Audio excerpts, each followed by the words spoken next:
Durante os últimos meses, a Ucrânia, país que pertence ao leste europeu, voltou a fazer parte dos noticiários, por causa de uma iminente guerra com a Rússia.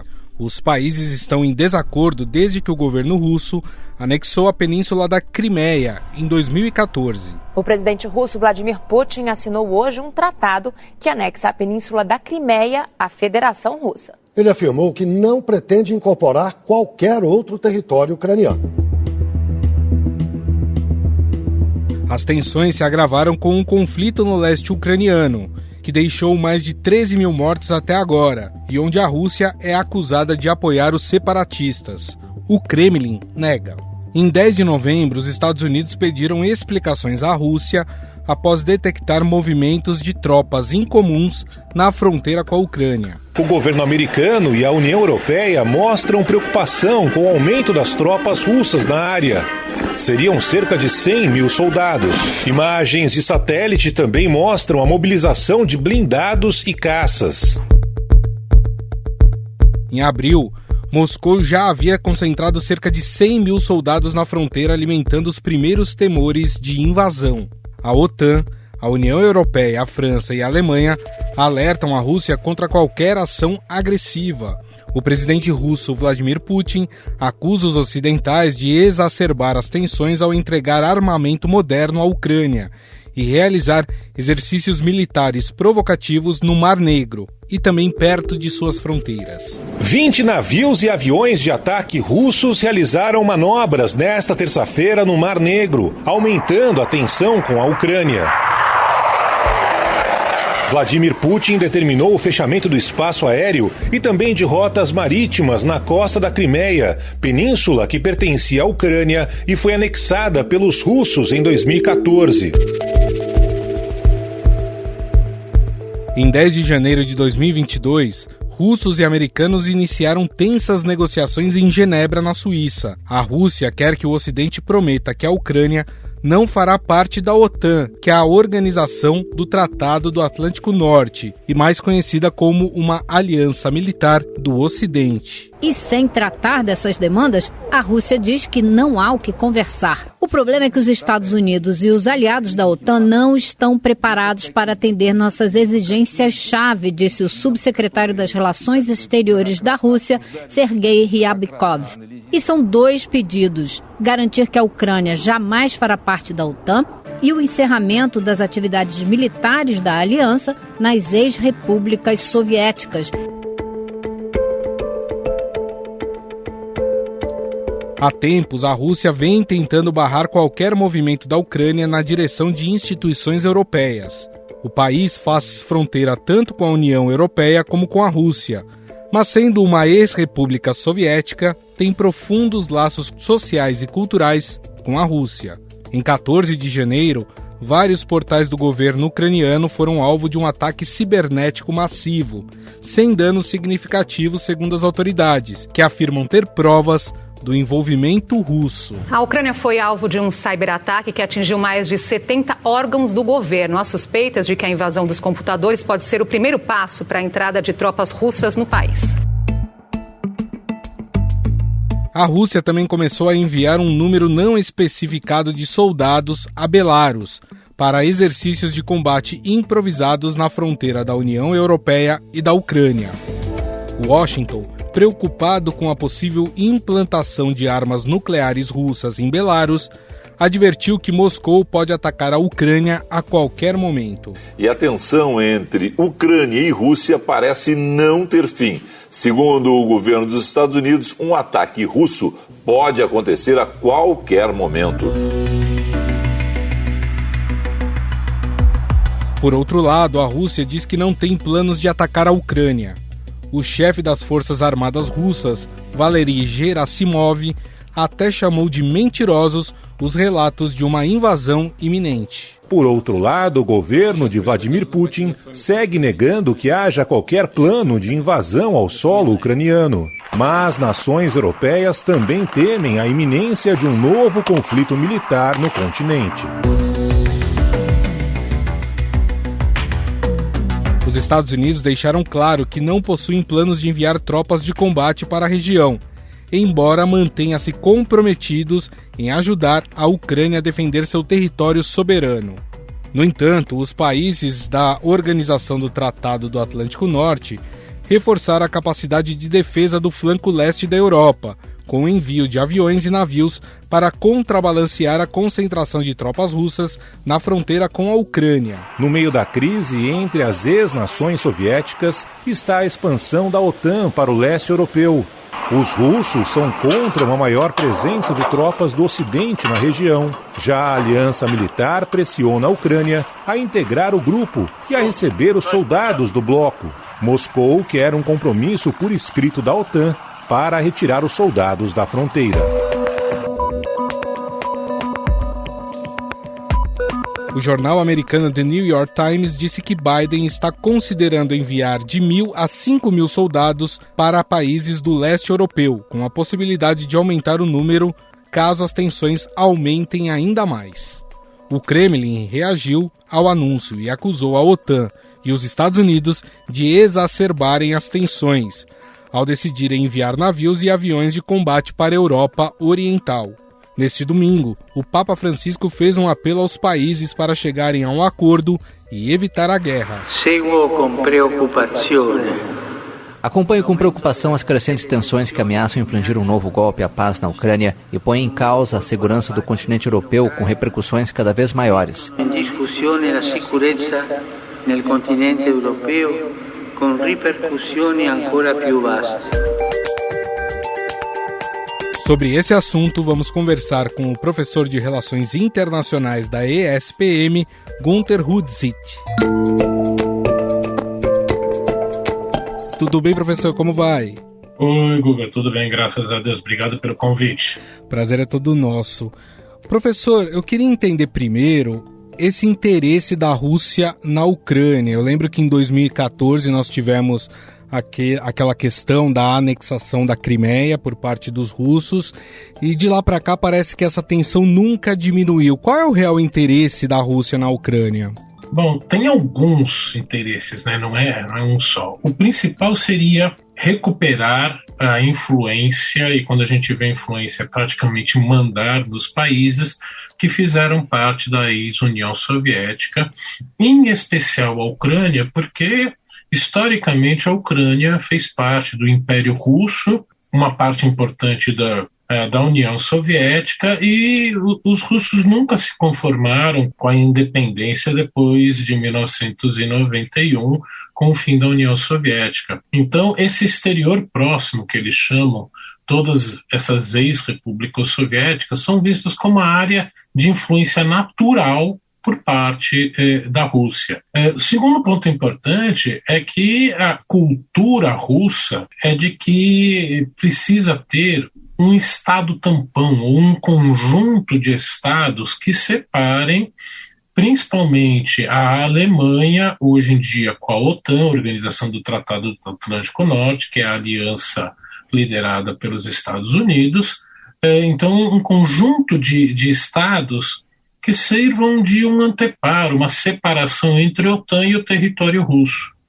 E como a Ucrânia vinha já desde 2013, 2014, conversando para ser aceita na União Europeia, e isso seria o primeiro passo para depois entrar na OTAN, é que aí a Rússia, comandada pelo presidente Vladimir Putin, que foi um oficial da KGB, né, a agência de inteligência da União Soviética, que manteve o regime soviético durante tantos anos, ele achou que isso estava indo longe demais, e por isso que desde 2014 a gente tem essa guerra civil no leste da Ucrânia. O senhor tocou num ponto, né? Vale lembrar que todos esses países, né? Estou falando da Ucrânia, a gente na semana retrasada falou do Cazaquistão, todos esses países faziam parte da União Soviética. Mesmo com a União Soviética ter sido extinta, é da cultura da Rússia tentar manter esses países como aliados? E por quais motivos? É o fato de não deixar o Ocidente avançar muito e criar ali uma situação que coloque a Rússia na parede, vamos dizer assim? Na cultura russa existe uma visão de que sempre tem estrangeiros de olho no seu território que podem atacar. Não é por menos, né? É o maior país em extensão territorial do mundo. O território da Rússia passa por 11 fusos horários. Então, ao longo da sua história, sempre esteve envolvida em algum conflito. E normalmente ela atacando, né, outros povos.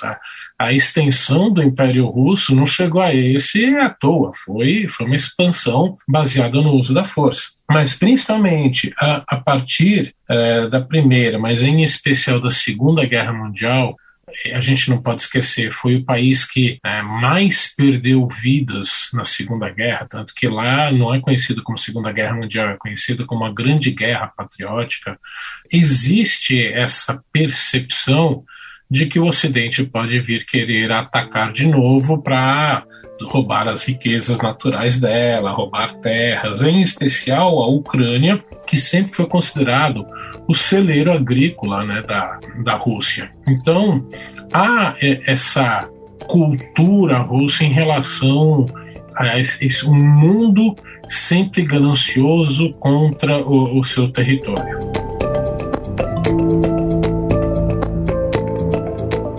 Eu citei aqui, né, que em 2014 nós tivemos aquela disputa pela Crimeia e claro que as cicatrizes ainda são muito recentes. O quanto o fato dessas cicatrizes serem recentes, elas podem botar mais lenha no fogão, vamos dizer assim, nesse clima hostil entre os ucranianos e os russos? Olha, até onde eu saiba, até antes de 2014, havia uma rivalidade entre ucranianos e russos?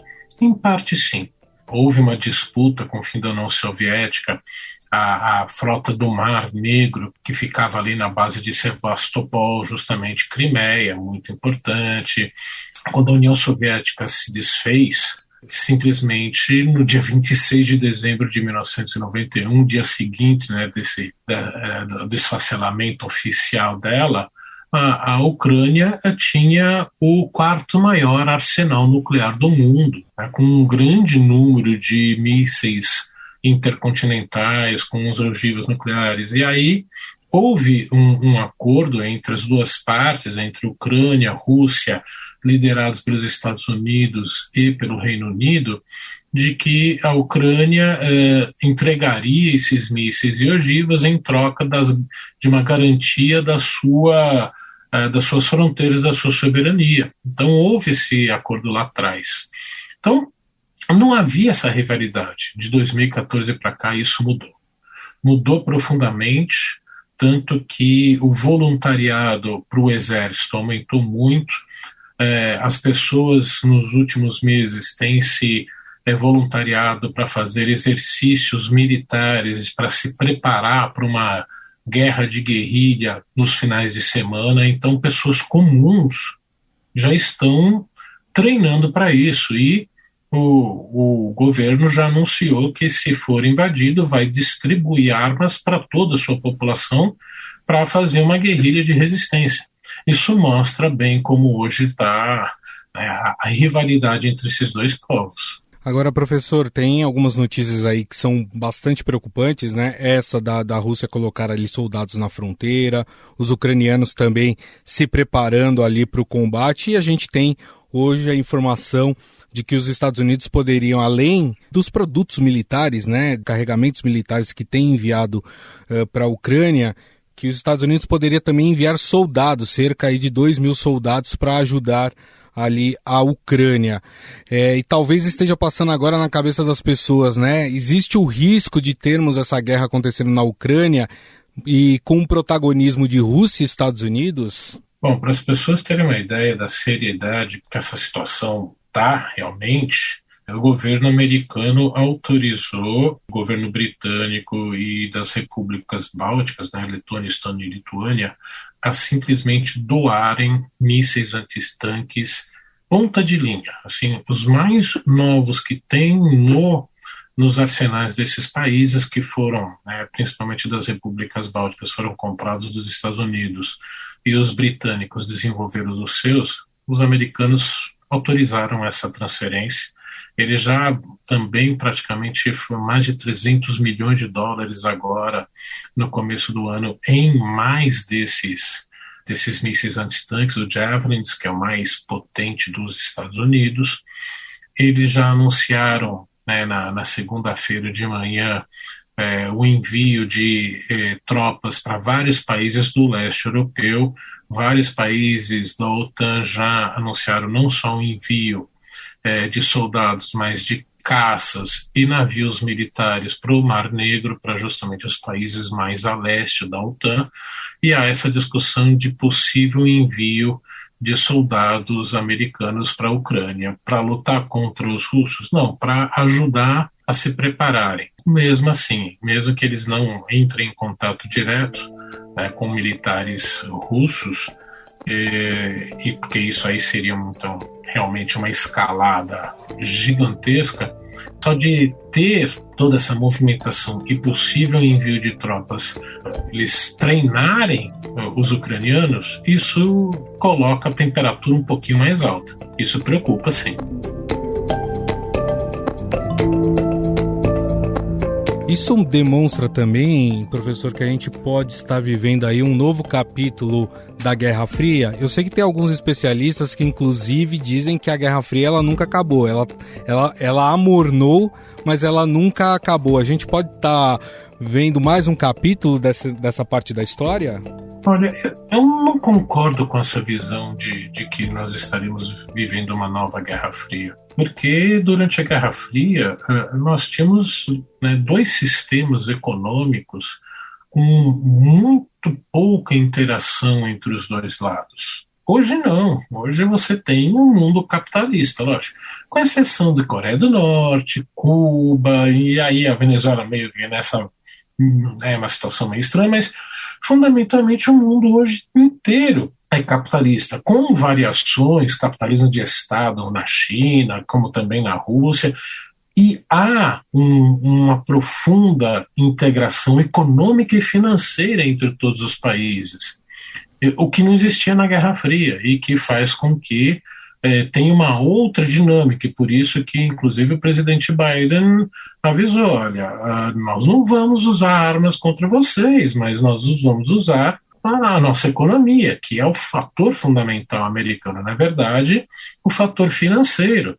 Porque toda vez que há uma transação entre países, mesmo com empresas privadas, vamos dizer, entre países, e que é feita em dólar, quando há transferência de dinheiro entre bancos, essas ordens de transferência têm que passar pelo território americano, por bancos americanos. E aí é nesse momento que o governo americano intervém. Então, ele pode congelar e um outro país ficar sem acesso a dólar. E aí quebra, né? Sem acesso a dólar, como é que vai importar produtos que precisa? Então, esse é o fator muito importante americano que não tinha na Guerra Fria. Por isso que eu discordo e digo, nós vivemos uma disputa entre grandes potências como existia antes da Guerra Fria. Existe aí uma tentativa, né, um acordo de paz, inclusive reuniões entre russos e autoridades de outros países, do Reino Unido, próprios Estados Unidos, para tentar se chegar ali num consenso e evitar uma guerra aí dentro da Ucrânia. Mas é possível a gente imaginar hoje, com todo esse tom de ameaça e também essas movimentações militares, que se consiga chegar de fato num acordo e que a guerra seja abortada, vamos dizer assim? Acho possível. Está tendo tanta reunião e não resolve nada. Que bom que está tendo reunião entre as duas partes, reuniões diplomáticas, porque se os dois lados não sentarem para conversar, aí é que a coisa vai ficar feia. Então, enquanto eles houver esse esforço de manter o diálogo, sim, é um bom sinal. Até porque, para, entre aspas, salvar a cara do presidente Putin, pode ser que tenha se conseguido, ou vá se conseguir, e assim espero, um acordo por trás dos bastidores que a gente só vai saber daqui a décadas, se viermos a saber. Só que ele não pode recuar agora sem nada na mão. Por exemplo, no momento que a gente mais próximo, nós chegamos à Terceira Guerra Mundial, que foi a crise dos mísseis de Cuba, a negociação que foi feita entre os dois lados foi feita fora da mídia, fora do público sem saber, e nós só viemos a saber disso quando os documentos nos Estados Unidos, as gravações, foram desclassificadas, foram tornadas públicas 30 anos depois. Foi aí que nós soubemos que houve muita negociação que não apareceu na mídia. Então, isso é normal. Que há ainda uma possibilidade de se chegar a um acordo, eu ainda acho que sim. Agora, tem que ser de um jeito que depois de tudo isso que o presidente Putin fez, ele não pode simplesmente recuar, porque aí ele vai ficar muito mal perante a população russa. E quando a gente pensa em poderio militar, né, também, professor, a diferença entre Rússia e Ucrânia é gigantesca, né? A Rússia tem uma estrutura militar muito maior do que da Ucrânia. E tem um outro ponto que tem preocupado os países do Ocidente, que é a movimentação dos militares dentro de Belarus, né? Que poderia, inclusive, preparar ali armas nucleares, né? De fato, essa diferença é muito grande e a preocupação de se utilizar armas nucleares, ela é válida? Olha, eu reforçaria, a diferença é abissal, realmente é muito grande. Praticamente o exército ucraniano não existia como uma força militar organizada até 2014. De 2014 para cá, aí sim começou a se preparar, avançou bastante, mas não tem, né, uma estrutura em números, em qualidade de equipamento como a Rússia tem. Arma nuclear eu acho muito difícil ser usada, principalmente porque a Ucrânia não tem e seria uma condenação gigantesca. Efetivamente a Rússia aí sim teria um problema diplomático de relações públicas gigantesco. Agora, o que a Ucrânia está esperando é que, ok, você consegue me invadir, vai conseguir abocanhar um bom pedaço do meu território, mas eu vou fazer isso custar muito em vidas. Uhum. E para o azar do presidente Putin, o inverno não foi tão forte, então o terreno, o solo, não está congelado. E o solo da Ucrânia é ótimo para agricultura, só que é péssimo para tanques se locomoverem, porque ele é muito fofo, arenoso, e aí não anda direito, né? Os alemães aprenderam isso na Segunda Guerra Mundial. Então, se efetivamente vier em larga escala, né, um ataque, que eu não acredito que chegaria até a capital, Kiev, mas boa parte das suas fronteiras, não seria tão fácil assim para os russos.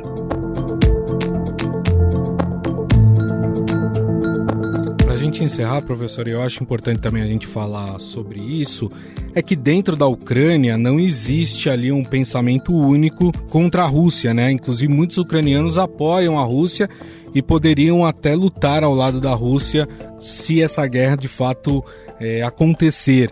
Esse racha dentro do país, ele é grande? Como é que funciona? No início da União Soviética, ainda quando Joseph Stalin comandava a União Soviética, ele fez um processo chamado de russificação da União Soviética. A transferência de russos para essas repúblicas da União Soviética, para que houvesse um pensamento único e um controle dos russos sobre todas essas repúblicas. E esses russos, eles sempre se mantiveram como uma cultura russa. Eles até falavam, por exemplo, ucraniano, falavam, por exemplo, letoniano, que meus avós paternos vieram da Letônia, e então eles sempre se mantiveram como uma elite do partido comunista à parte. Eles nunca se misturaram, nunca efetivamente se diziam, nesse caso, ucranianos. Então, principalmente no leste da Ucrânia, onde tem essa proporção maior, é justamente onde está em guerra civil. Principalmente na parte da Crimeia, que aí era praticamente 100% da população que sempre se chamou de russo, e não é à toa que fez aquele plebiscito muito, né, totalmente sem supervisão e dá 98,9% a favor deles serem incorporados pela Rússia, e foi o que aconteceu logo em seguida. Então, em todos esses países da ex-União Soviética, tem essa proporção, tem esse problema, né, desses russos, em maior grau ou em menor grau. A Ucrânia, como um país grande, isso ficou mais para o leste do país, que está justamente em guerra civil. Em outros países chega a 3%, 4%. Na Letônia, que eu acompanho justamente por meus avós terem vindo de lá, é em torno de 34%. E na Ucrânia estava em torno de 20% e 25%. Bom, a gente espera, de fato, que essa guerra não aconteça, né? Que as autoridades dos países consigam se entender só no diálogo e que a gente evite aí mais uma guerra que é sempre danosa, não só para os dois países, né, professor, mas para o mundo inteiro. Isso acaba impactando todo mundo, né? Sem dúvida alguma, como eu sempre digo para os alunos, uma vida humana não tem valor. A hora que estoura uma guerra, você já começa a contar nos milhares. A destruição que vem para a região é muito grande, mas tem também aí que o brasileiro precisa, né, se atentar, como diz, já que nós vivemos uma economia globalizada, financeiramente principalmente, uma guerra como essa pode desestabilizar a economia mundial, pode elevar o preço do barril do petróleo, pode fazer o dólar se, né, valorizar, e aí a gente sabe muito bem o que isso faz aqui no Brasil, né? Faz com que o preço da gasolina e do diesel subam, faz com que o preço do dólar dispare, tudo que é importado fica mais caro, dá mais inflação, o Banco Central tem que subir os juros e aí a gente sofre. Então, se não é só pela quantidade de pessoas mortas, mas também isso, indiretamente, o mundo inteiro vai sofrer e nós também. Bom, queria agradecer aqui mais uma vez a presença do professor de Relações Internacionais da ESPM, Günter Rudzik, que nos falou aí um pouco sobre essa tensão, né, que se criou ali na fronteira da Ucrânia, né, Rússia e Ucrânia podendo entrar em guerra. Professor, queria mais uma vez agradecer a sua gentileza. Muito obrigado pela entrevista. Eu que agradeço a oportunidade, Guga. Até a próxima. Estadão Notícias. O Estadão Notícias desta terça-feira vai ficando por aqui. Contou com a apresentação minha, Gustavo Lopes. O roteiro, a produção e edição é de Jefferson Perleberg e Gabriela Forte e a montagem é de Moacir Biasi. O editor do núcleo de áudio do Estadão é Emanuel Bonfim. Mande seu comentário e sugestão para o nosso e-mail podcast@estadão.com. Um abraço e até mais.